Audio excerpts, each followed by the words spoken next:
is time for the Burnout again. He is the SEC Network and ESPN's Peter Burns. I am Ryan Brown. We are presented by MyBookie.ag, code next round. MyBookie.ag, code next round to get that special sign-on bonus with your initial deposit. Burnsy, what is up, my friend? How are you today? Don't forget Longhorn Network, Peter Burns, as well, too, because I was You hook them? You hook them? I had a good time in Austin. I mean, listen, it was weird not being on set for SEC Network because we had so many great games, but got a little bit of a sneak preview of a future SEC squad, Brownie, and it was.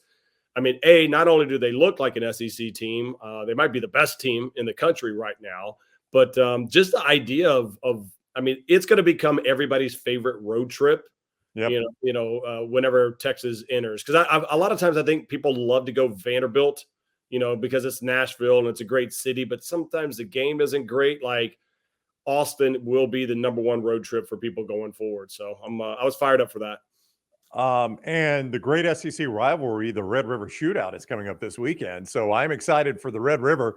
Yeah. I think that is going to be such a cool addition, just that rivalry. Obviously, Texas and Oklahoma are a cool addition, but having that rivalry as an annual SEC game is really, really exciting to me. Yeah, and then getting A&M and Texas back, especially right now, because, I mean, I know we're going to get into it, but I mean, how A&M is starting to kind of come together, and both of those teams definitely want the upper hand when they get into this conference. So fired up, and you can barely hear my voice. It was a long weekend for yelling at LSU's defense and yelling amongst the fans over there in the 512. Yeah, so I'm glad you got to do that. That's pretty cool. And that Kansas team is a surprisingly good team. That was a good win by Texas. Like, as they go into play Oklahoma this week.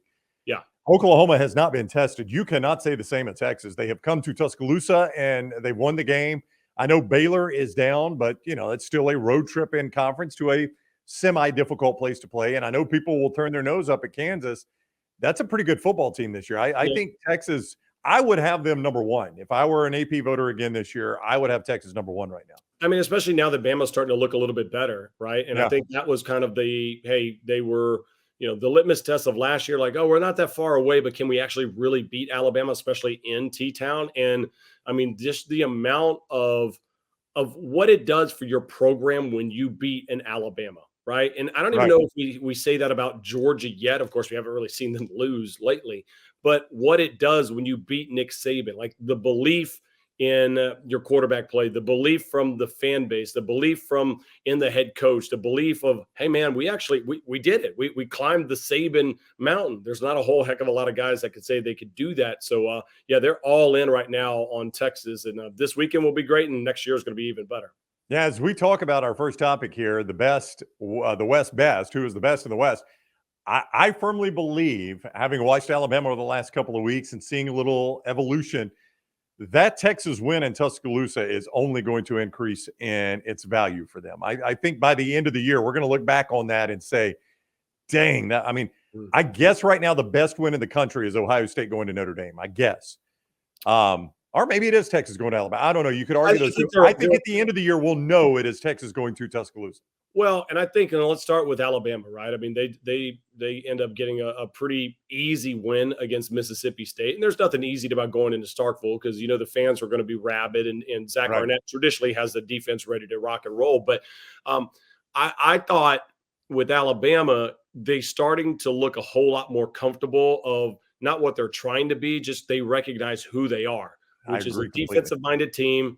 They're going to play. They're going to run the ball pretty well. They're not going to ask Jalen Milroe to beat Tua or Bryce or even Mac Jones, and that's why you're going to see him. You're going to see Bryce. You're going to see Jalen with a bunch of probably 185-yard game, 225-yard games, but he's going to be able to use and move the chains with his legs. And I think that Reese and Milroe are starting to kind of figure out, okay, this is who we are 5 weeks into the season, and that's scary for everybody else. So I'm glad to hear you say that because I know I'm not alone in thinking this, and I brought it up on our show today. It feels like Tommy Reese has gotten a grasp on how to call this offense now with the parts he has involved, right? He knows what they're not, and he knows what they are. And I'm going to play into what they are. I'm not going to play into what we're not, right? Okay. And then you got, I think, a championship level defense. It's a defense that, Yeah. save one quarter of football against Texas, has been locked down all season long. Yeah. I mean, it kept them in all those, I mean, it shut down. I mean, Lane Kiffin, we saw how good, we thought LSU's defense was fairly good. I mean, I know the secondary was suspect, but we see what that offensive line and what Ole Miss offense is capable of when things click. And Alabama was like, no super not you today. Right. So yeah, I mean, I think it's a championship level defense.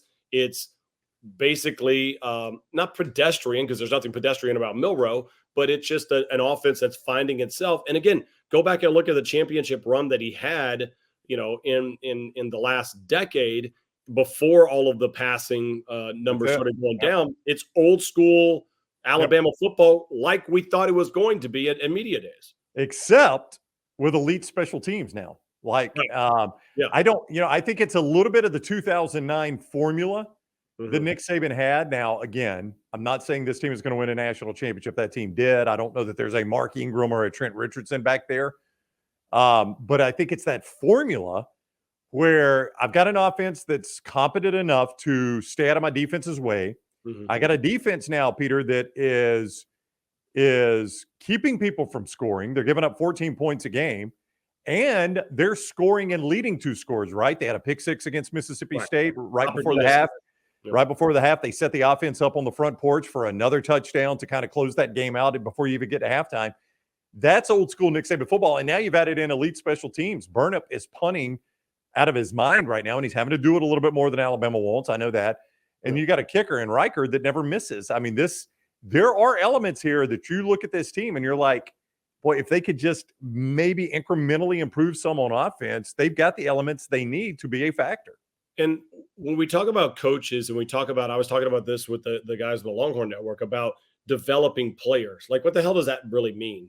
People say, oh, he's a great, he develops his players. Well, sometimes it's also kind of just developing your team and over the years, not just in one season itself. And I think that's the thing with Nick is like Nick always had the best defensive linemen, the best running backs, the best offensive line. But then you get the kicker, and for whatever reason, it just wasn't working. All of a sudden, he's like, no, we're going to fix that. We're going to have the best of the best. And now it no longer becomes kind of an internet meme of like, oh, it's an Alabama kicker. What can they do? Well, you think they're going to be pretty damn good now. So he's developed. And again, right now it's scary about, hey, you had to make sure after the Ole Miss win was like, okay, but is Lane and those guys really that good? And then to follow it up with just that dominant of a victory over Mississippi State, you start getting a little bit of your mojo, a little bit of your swagger back, and a little bit of the brand that scares the hell out of everybody else, which is this joyless murder ball that Alabama's just going to come out there and crush you no matter where the game is being played. All right, now let's do LSU. So we've spent a lot of time on this show here on the Burnout talking about LSU. Against Florida State, I was willing to say, okay, it was a bad quarter of football. Against Arkansas, you and I talked about it. Against Arkansas, I'm like, I never really felt like LSU was in danger playing of with losing their food a little bit. Yeah. I can't excuse this one. I mean, I can't look at this one and just say, I'll write this off to something. That's just bad defense. It's what it is. It's bad defense. You gave up 700 plus yards. You could not stop Ole Miss. It's just bad defense. And then late, when Ole Miss needed to score fairly quickly late into that game, it wasn't like 40-yard passes. It was, everybody was just wide open. And then Lane was just like, well, we're just going to run it.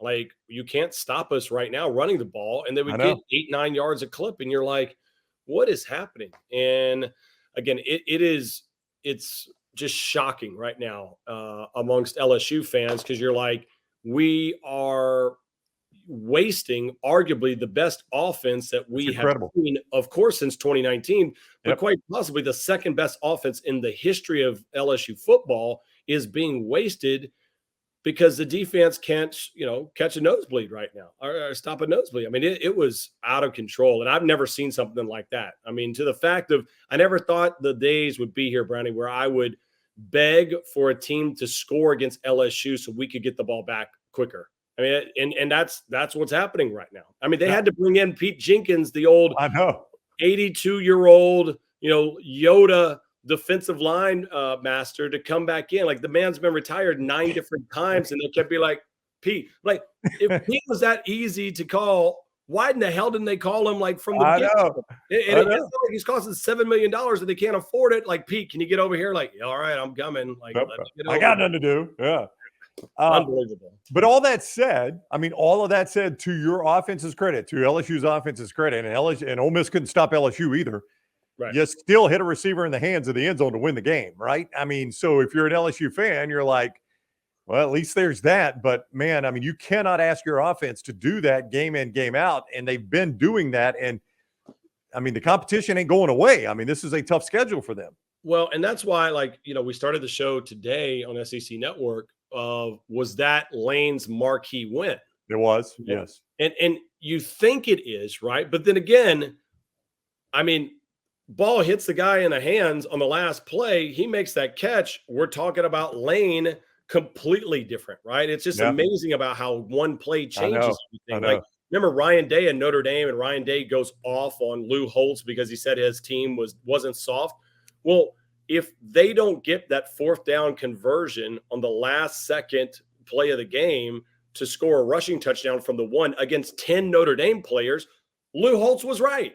I mean, like, one play can completely change narratives, but it's one that Lane needed, because had Lane let that one go, I'm sitting there going, well, it's just what Lane's and Ole Miss are always going to be. Really fun, cool to talk about, but they just can't win a game because they don't play complementary football, and you get a win. Now, the question is all those other good wins that Lane had, they ended up not looking that good because everybody kind of fell apart, and they weren't, they were good on paper. I'm curious on whether or not this is a good on paper win against LSU right now. All right, so we're going to talk right there. That's where we're going to talk Alabama, Texas A&M. So we'll keep the A&M discussion, if we can, to just the Arkansas game. Mm-hmm. Max Johnson making his first start there, Bernsey. And this is an Arkansas team that is having trouble finding their way a little bit this year. They play without Rocket Sanders. Yeah. A solid win. I mean, Max Johnson was far from perfect, but he also didn't get you beat. Yeah, I thought he looked great right off the bat. Yeah, he did. And they kind of slipped a little bit there at the end of the game, but they're starting fast. They're doing everything that honestly Georgia hadn't been able to do this season, which is, hey, first couple of plays, scripted plays, are you moving the ball and putting yourself in a position to succeed? And that's huge. Like, we ran this stat today that was incredible. Over the last 20 years, A&M is the first team in 20 years, 2 decades, to score on the first and second drive, at least points, right? Either a touchdown or a field goal in the first 5 games of the season. Like, wow. They haven't screwed up the script from the get-go. And that's why they were asking about Bobby Petrino to bring. And it just looks now, I mean, I understand that A&M lost to Miami. They just look comfortable. And they look like a dangerous team. And they really, I mean, they exposed how bad that offensive line was for Arkansas. And that's tough, man. I mean, I know in Fayetteville, they're upset about what's happening right now because their offensive line guru coach doesn't have an offensive line. And that's tough to swallow right now. But I think that has a lot to say about what A&M brought in that game. And there's something about that game being played in Dallas that, every single year just feels like A&M has Arkansas's number. It does. That's one, like we were talking about the Red River earlier. I want to see that game stay at the Cotton Bowl. I like that game in Dallas. I think it's really cool, State Fair and all that. Right. And I'm generally, and that is against type for me, Bernsey, because I am not a neutral site guy. That said, I am very glad that I think it is next year is the last game that game's played in Dallas, and they move it on campus. Am I right about that? So, there's something I can't remember about who is a designated home team and how many they have back. Because remember, somebody gets one because, if I'm not mistaken, in 2020 because of COVID, they had to play that one on campus. Somebody gets a return trip up there, and then it'll be back. But I think that game should be played on campus. But again, I mean, something to switch it up. And to see KJ Jefferson, who I think is one of the more talented quarterbacks that we've seen in a while and such a likable guy, for them to only have 174 yards of offense. I mean, and Rocket Sanders played, in that game. It is stunning to say the least. Yeah. So Arkansas is a team in a little bit of disarray. We're going to talk more about the West coming up with Alabama and Texas A&M in just a moment. It is the Burnout with Peter Burns of SEC Network, ESPN, and Hook 'em Horns, the Longhorn Network as well. Oh, man, I'm way out of room. The Hook 'em There you Horns, go. Longhorn Network. It is presented by MyBookie.ag, code next round, MyBookie.ag, code next round. Bet anything, anytime, anywhere with MyBookie.ag. And when you sign on and get that first deposit, they will match it with a special sign-on bonus when you use code next round at MyBookie.ag. Also, don't forget LancesLock.com, LancesLock.com. He is coming off another weekend of winning football in both college and the NFL. It is nuts. And he's back at it again. Monday Night Football. We got Wednesday night college games, Thursday night NFL and college, and then back to another weekend. He'll have it all right there at LancesLock.com. Daily packages, weekly packages, monthly, yearly, right there at LancesLock.com. And use those plays at MyBookie.ag, code next round. All right, one West team we didn't talk about was Auburn because I wanted to save it to talk about Georgia here. Georgia and Kentucky are coming up. Before we get to this weekend's Georgia-Kentucky game, let's look back at Saturday's game, Auburn and Georgia. That was an impressive performance by the Auburn Tigers. I said, Burns, they were basically running a service academy offense, couldn't throw to save their life, but boy, they somehow found a way to run it on the Georgia Bulldogs enough that came down to a clutch Georgia drive just to win at Jordan-Hare Stadium. Yeah, a couple of takeaways on that one. Georgia was kind of weird how slow they looked towards the edge, right? I mean, like up front and in the middle, they looked pretty stout, but the fact that Thorne was able to get out, they didn't, it was just rare to see because it seems like they pursue so well and they just kind of look sluggish. And again, Georgia to be the number one team in the country, to be 5 weeks in, and the point differential was 0 in the first quarter against opponents. And they haven't played great opponents yet. It's just they keep getting off to these slow starts. But the credit I want to give to the people, and I say people plural, are the fans at Jordan-Hare. Neyland was fantastic. Oxford, right? Was unbelievable environment over on Saturday night. Death Valley is always a great environment, but I now truly understand that the biggest force multiplier as far as a home field advantage is without a doubt at Jordan-Hare.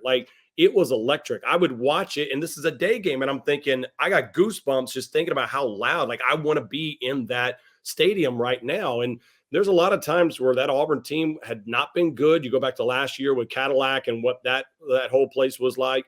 This weekend, it was incredible. And I think it's easy to say now that the biggest amplifier as far as a home field advantage in the SEC resides down in the Plains. For those watching this that have never been, you can take my word for it, I would hope. I have been to countless Iron Bowls and Auburn, Georgia games there.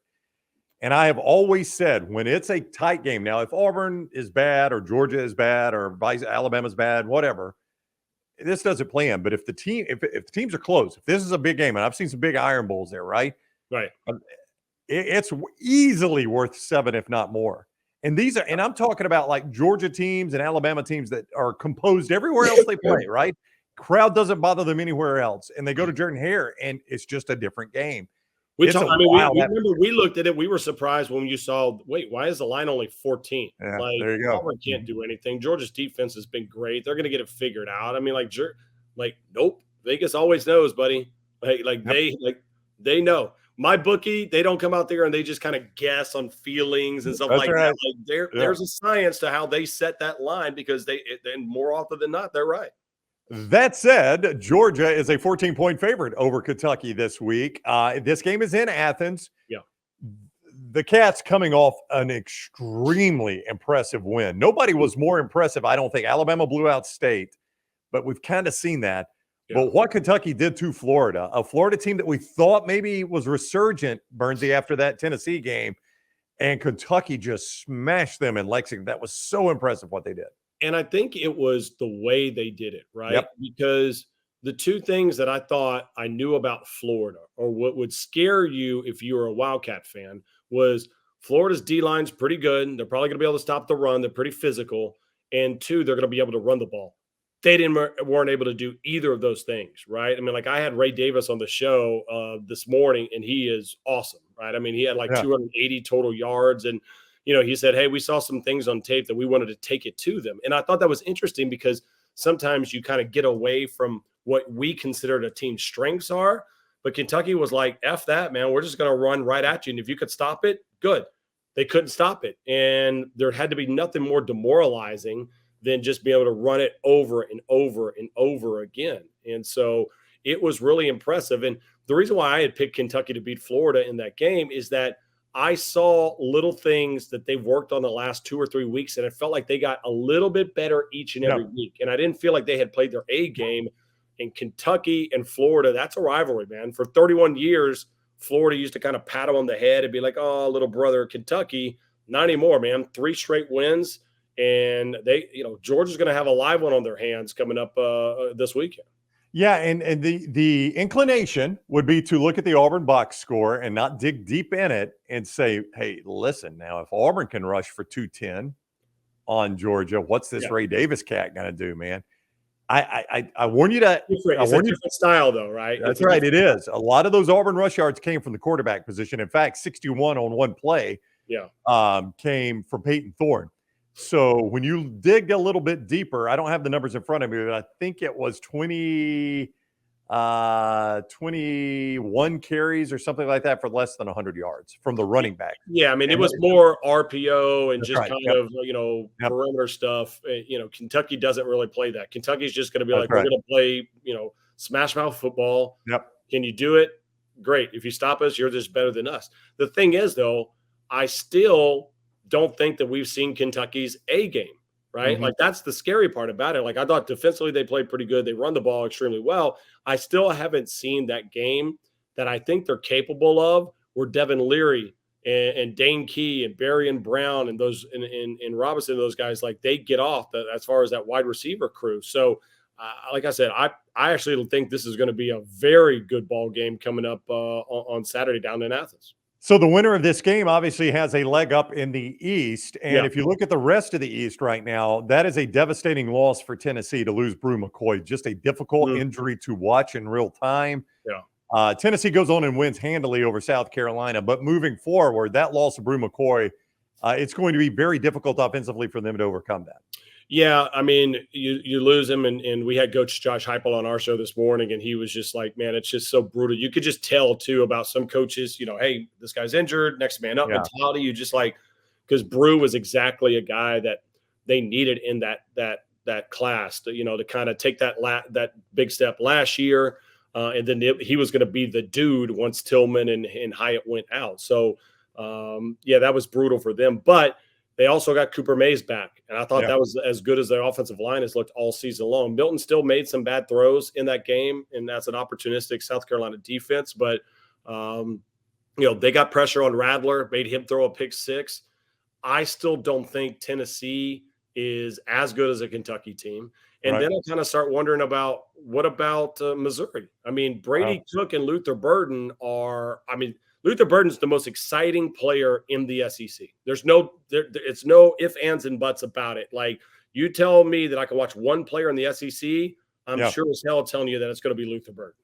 And if only this week he faced a defense that struggles against the pass. Oh, wait, he does. And I'm sorry to bring it back up, but I mean, that is going again. I still trust that LSU brand. So I want to see Missouri do it. I know Kansas State was a good win for them, but they've beaten Vandy. I mean, come on. If they can do it against LSU, then all of a sudden you got my attention a little bit. Yeah. And Drink knows it. He's got to be aware of it, And if I was Drink, I would go full like Dan Lanning, Deion Sanders, and building up all the hype. Because guess what? If you lose this game, people are just going to say, all right, you're supposed to lose it. Yep. You lost to LSU, but you win this game and you had called your shot, then you're like, oh, okay, I'm going to pay attention. Right. And I think Drink is smart enough to know that, to where if he's feeling it, because remember, Dan Lanning was feeling it. He saw the film against Colorado, against Oregon. He's like, bro, we're going to just smoke these guys. Yeah. If Drink goes into this week and he's a little chatty, that goes to show you he knows something about that LSU game. And it's going to be 11 o'clock at Faroe, kind of a similar feel to Kentucky and Florida was. Yep. You know how Dan Lanning knew it is he invited the ABC cameras in the locker room for the pregame speech where he takes shots at Colorado. Yeah. A coach does not do that if they don't watch film and think we're winning this football game. Although I do, again, I've told you this before. I want all of the excerpts from guys who talk trash and then it doesn't work out. Oh, I know. Like, I just want to see those. Like, well, that was a great speech, and then the narrator comes in. It's like, but they lost. Yes, but the game was played. Yeah, the game was played. Yeah. You knew Lanning though. You knew he was feeling it when he was like, yeah. Come on in here, and y'all rolling the part where I'm taking shots directly at Colorado. When right? he smiled after that fake punt, Yeah. you know, and he was all like, they knew, like it was. Yeah, they knew. It is the Burnout. He is the SEC Network and ESPN's Peter Burns. I'm Ryan Brown. It's presented each week by MyBookie.ag. Code next round when you sign up at MyBookie.ag is important because they got that special sign-on bonus. You make your initial deposit. They've got a special match for you when you use code next round as a thank you to the next round audience. And we appreciate you supporting them. Bet anything, anytime, anywhere with MyBookie.ag. All the games with Major League Baseball postseason and all of that at MyBookie.ag. Also, our friends at Rowback, you see Burnsy sporting that Rowback hoodie. They're the softest hoodies in the world, Burns. I mean, it's like wearing, it's almost like wearing a bathrobe, right? It's the comfort of a bathrobe. Yeah, I mean, I've gotten to the point where I'm just like, if I can go anywhere with them. I even brought this on the plane because it's like perfect because sometimes it's cold on the plane. So I bought the Rowback on the plane all over to Austin. And even when I got out, I'm like, it's 100 degrees. I'm like, it's still like just so freaking comfortable that I end up still wearing it. I know. TNR20 at checkout on your first purchase there will save you 20% at rowback.com. All the golf shirts, the quarter zips, the hoodies like Burnsy has, rowback.com. TNR20 at checkout to save 20%. All right, let's talk about Alabama and Texas A&M. Biggest game in the West to date, and it is coming up Saturday, 2:30 CBS there in College Station. Have you made it to a midnight yell? I know that's the title of this section here. I don't know if you've – I've never been to one. I don't know. Back in the day, back when I lived in San Antonio, I went once on Friday night, and it was back. I mean, back before they would have this big bonfire before the Texas game and stuff like that as well too. But it's cultish, but it's everything that A&M football is, right? Yeah. And it's something that's unique. And this is a unbelievable game. I saw that. I think the line is 2.5 points. 2.5 or 3. I think it opened at 4 and maybe has been bet down a little bit. When I last checked at mybookie.ag, I saw it at 3, but I've heard it's 2.5 as well. So it looks like the general public likes Texas A&M here. So let's go through this. Okay. Where right now, from an Alabama's perspective, do you say we clearly have the advantage? Head coach. I mean, yes, absolutely. He always will win that. Yep. Where else? I mean, maybe defensive back to a certain extent. Yeah. And that's something, when we were talking about Alabama's defense earlier, nobody's throwing at Kool-Aid McKinstry. It's like he doesn't exist. You watch an entire game, you forget he's even out there. Everybody is throwing to the other side. So, I mean, when you've got a player like that, that's got to be advantage. And I think the whole secondary too. Like I think Malachi Moore has turned into a tremendous player. Yeah. Caleb Downs does not look like a freshman out there. He baited Will Rogers, an experienced quarterback, into a terrible pick late in that game. So I would say secondary Alabama. All right, but you give it to head coach and secondary to Alabama. Yep. Outside of that, I think you go defensive front seven. I think you talk about even just the linebacker crew. I'm probably end up going to take Aggies as being a little bit more dominant. Okay. Yep. Offensive line. I'm actually going to go with Alabama's offensive line. I think it's getting better too, Burns. I think it is improving. So I think I would go Alabama offensive line there. No, I see. I would actually probably take A&M's offensive line. Okay. All right. I think it's just right up there. Okay. So I would say that it's not an easy nod to Alabama, but I do admit they're getting better. I still like Alabama or A&M's offensive line a little bit. So I would take A&M's defensive front seven. I would take A&M's offensive line. I would take A&M's play caller in Petrino. A&M's running backs between Moss and Anaya Smith in there sometimes. I would take the wide receiver playmakers. Yep. And I'd probably take the passing attack of Max Johnson over Jalen Milroe. And I'm probably taking, of course, a home field advantage at Kyle Field of 100,000 plus, as opposed to being on the road. So, I mean, there's a whole hell of a lot of factors that make me want to take A&M in this ball game. Yeah, I mean, when you stack it up that way, there's no doubt. A game like this probably comes down to turnovers, and Alabama has done a good job creating turnovers, but they've also been a little loose with the football. Jalen Milroe did not throw that interception this past week, though. Now, State has not stopped anybody through the air, but I think a game like this, often if when you lay it out the way you just laid it out, I would say 9 times out of 10, you could tell me turnovers, and I could tell you who won the game.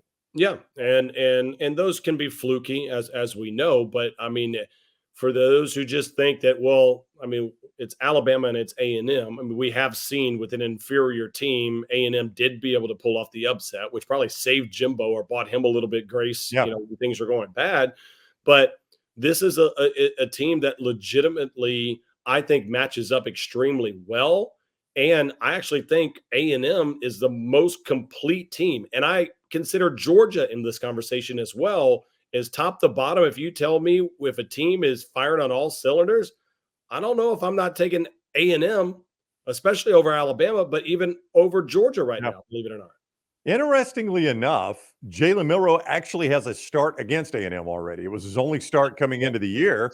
When Bryce Young was out injured. Don't know if that helps or hurts. He didn't perform particularly well. He turned it over a couple of times. Alabama darn near lost the game, and Bryant Denny. But it may help. I don't know if it helps or hurts or even matters. Yeah. But for either side, I don't know how much that is because it's just such a completely different animal, Brownie, about being on the road. But where A&M got hurt against Miami was because Van Dyke could just sit in the pocket for a while, and they had unbelievable wide receivers, and they just kept throwing the ball. And I mean, Van Dyke was awesome in that game. Yeah. I don't know if that's the style of fight that Tommy Rees wants to get in with Jalen Milroe and on the road. I don't think so. I think it's more of like, hey, buckle up the chin strap. We are in for trench warfare here. And I think that actually helps Texas A&M if it becomes that type of game. Yeah, there are several ways you can slow down a pass rush for Alabama. One way to do it is you either force them to devote a player as a spy to Milroe, which takes a guy out of the pass rush game and the pass defense game, right? Right. Or you got some cold runs that slow that pass rush down a little bit, because if they're successful, he's breaking off 10, 15 yards. You're going to say, okay, all right, we can't devote everybody to the pass rush, and that gets you back in the spy conversation. So I do think that's critical for Alabama in this game, and for A&M to try to stop is, how do you deal with Milroe early if you're A&M, and if you're Alabama, what kind of plays are you calling for him? That's one criticism Rees has gotten, is he hasn't called enough designed runs for Jalen Milroe. And maybe they're saving that for the right times. And this will definitely be one of those games, because I think the West ends up being one, whoever wins in Kyle Field this weekend. And you'll probably see a lot of screen passes as well, too. I thought Rees is trying to do a good job of getting, not making him make 2 or 3 different reads in there, just being like, hey, let's get this to a playmaker on the outside. Let's move the chains. Let's get you feeling comfortable early. And I mean, a credit to Rees for building it. But again, there's too many ways. I think A&M beats Alabama this week. Okay. There's just too many ways that I see that the Aggies have an advantage, and I think that they feel like this is a game that the style is going to be perfect for their style of fight. Yep, 2:30 CBS for the top of the West right now. I think it's going to be a wild division, but certainly the winner of this game has got the leg up over everybody else in the division with this game behind them. So should be a fun game. 2:30 CBS from College Station. A great story coming up on the Ryder Cup. We're not going to spend much time talking about the U.S. crapping the bed again in Europe, because we've seen it time and time again. But Bernsey has an amazing story to tell. The Burnout is presented by MyBookie.ag. Code next round when you sign on at MyBookie.ag. Get that sign-on bonus that will match your first deposit right there at MyBookie.ag. Get that sign-on bonus when you use code next round. Code next round at MyBookie.ag. Bet anything, anytime, anywhere. MyBookie.ag. Code next round. You need some games to play there. Lance Taylor has been on fire at lanceslock.com. He's given plays by units this year, so you can make your decision on what you want to play there at MyBookie.ag. He's up big in college football. You can get on board now with daily packages, weekly packages, monthly, season-long packages.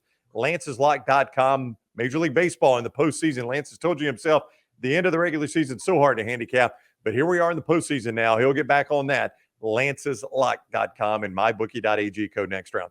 right, just real quick. I mean, not a surprise. This Ryder Cup was over Friday. I mean, we couldn't even get to the weekend, Bernsey, with this thing having any intrigue because you said Jordan Hare Stadium, we were talking about it being worth a touchdown.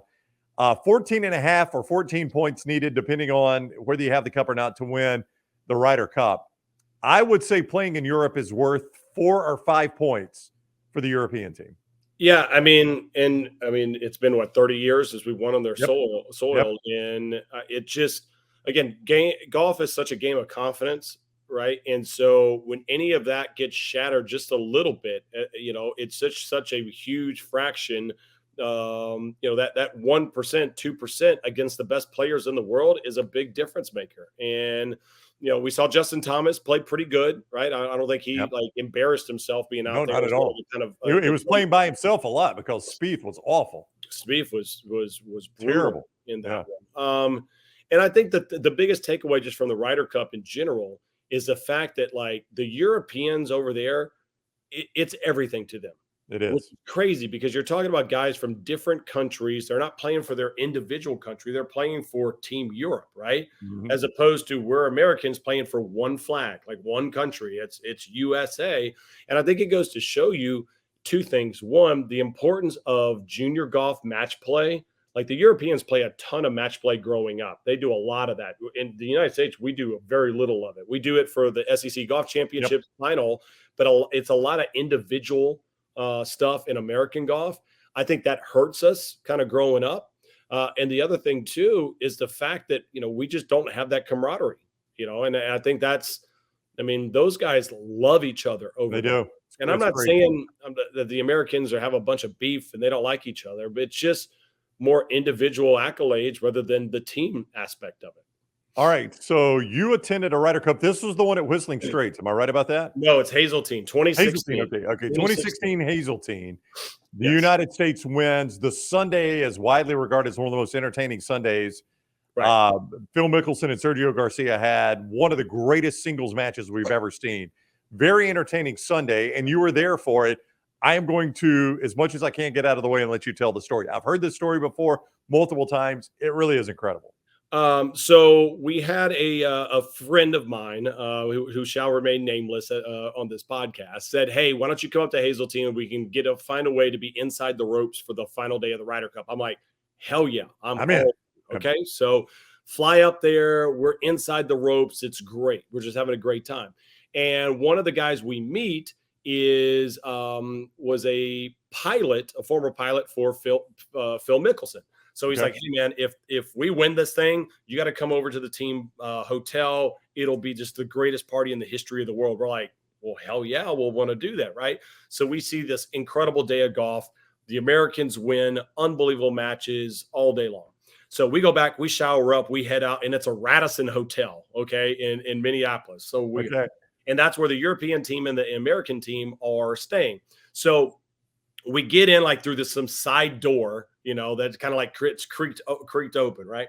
So we're there and it's this huge lobby and some of the players are milling around. You see some family members because it's a private, they've blocked it all off, but we got in. And so we notice that there's like a room like over on the other side where all the players kind of keep ducking into and that's where you can see like a DJ's playing and everything. I'm like, that's the party we need to sneak into. So me and my buddy there for about an hour, we're just hanging around and we're like, you know what? We're not going to get into that party. We're texting our guy. He's not answering. Like, it is what it is. Okay. So we start walking down the stairs to get out and I see the European team room is open. So we're like, we've had 20 cocktails at this time. We're like, screw it. Right. So we just walk in. And we walk in and there's Sergio playing ping pong and there's Harrington and there's Darren Clark and they're all singing and Lee Westwood is absolutely hammered. And we're like, dude, we're actually snuck into the European room. Like, this is awesome. We thought they would be despondent, Brownie. And they're having the greatest chanting party. Right. They're just awesome. So we start helping ourselves at the bar, drinking more. Like, why not? What are they going to do? Kick us out now? So finally, we're just like, bro, it's 1 a.m. I got to go. I got a flight home tomorrow. Let's get out of here.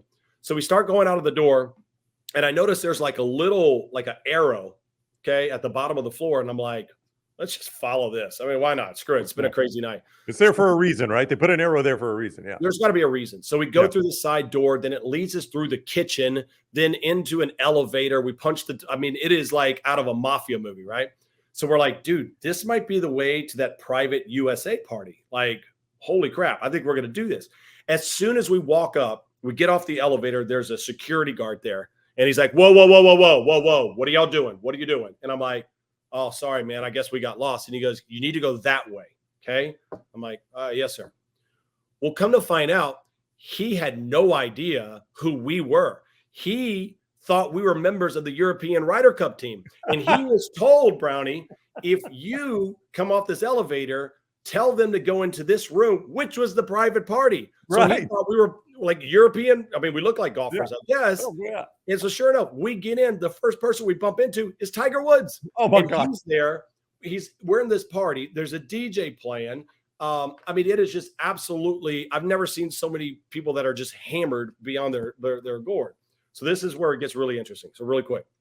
So right as we get there, like the person in charge of the Ryder Cup comes into this, clear out the room. Everybody out of the room right now. We're like, okay. He's like, if you're not a player, get out of this room. We're like, dude, we just snuck into this thing like 5 minutes ago. Right. So me and my buddy are like behind like a partition in the back, like, don't say anything. We're going to get kicked out.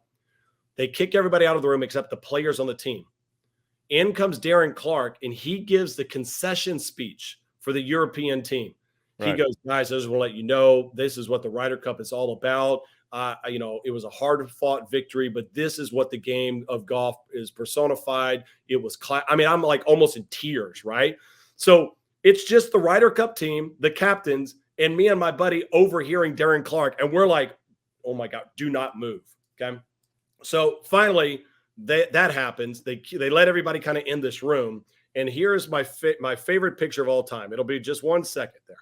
So what that picture was, a picture of Jordan Spieth, Jimmy Walker, Lee Westwood, and Tiger Woods, okay? Lee Westwood comes in, and he has had some cocktails, my buddy. He is feeling it. Hey, where's Tiger at? Where's bloody Tiger Woods at? I mean, and we're like, oh my God, there's going to be a fight, right? What is going to happen? And he goes, Tiger, you're lucky you didn't play this week. I would have whooped your fucking butt, And we're like, oh my God, like this is serious. Like, and everybody's just stopped. And then Tiger starts pointing a finger at Lee, and he goes, Lee, I'm injured right now. This is 2016. When I come back, I'm going to absolutely wax your ass on the golf course, right? I mean, they are going back and forth at it, and I'm like, oh my God, they're about to fight. And then finally, to break the whole thing, Lee says, you know what, mate? I'm just messing with you. He grabs Tiger Woods by the back of the head and French kisses him. I swear on everything that is holy in life, I saw Lee Westwood give Tiger Woods a French kiss. It was the craziest thing. Like, Jordan Spieth falls on the ground. Ricky Fowler's like, what is happening right now? Mickelson's like, what in the world? And then they end up having a good time. It was, again, to this day, the wildest. I should not have been there, and the wildest party I've ever been involved in. Yep. Independently, I've confirmed this story. The friend he has not named is a mutual friend of mine and Peter's. And after Peter told me the story, I was like, dude, is this really? Oh, yeah, it's totally real. Thank you. So it's not that I didn't trust you, Burnsy. It's just an incredible story. I don't trust myself. Even after I tell the story, I'm like, did that really happen? And it literally was the text to our buddies the next day. And I'm like, did we see what we think we saw? And they're like, yeah. We also overheard a conversation of Tiger hearing Phil Mickelson tell somebody that Mickelson thought he played the greatest round in the history of golf that day. I mean, it was very on brand. Yes. It was a fig jam. I'm good. Just ask me. That's right. Yep. That's the nickname for a reason. He's earned that one. All right. It is the Burnout with Peter Burns. It's an incredible story. I love hearing him tell it. Don't forget mybookie.ag code next round. When you sign up, you make that deposit, you get a special sign-on bonus with mybookie.ag. When you use code next round, bet anything, anytime, anywhere. mybookie.ag code next round. Also lanceslock.com for all your plays. He's heating up in baseball now with the postseason, but he's been red hot in football. You can get on board right now with lanceslock.com and roback.com for the hoodies like Burns he's wearing, the quarter zips, the golf shirts, all at roback.com. TNR20 on your first purchase will save you 20%. All right, Bernsey, have a great week. It's always fun, buddy. See ya.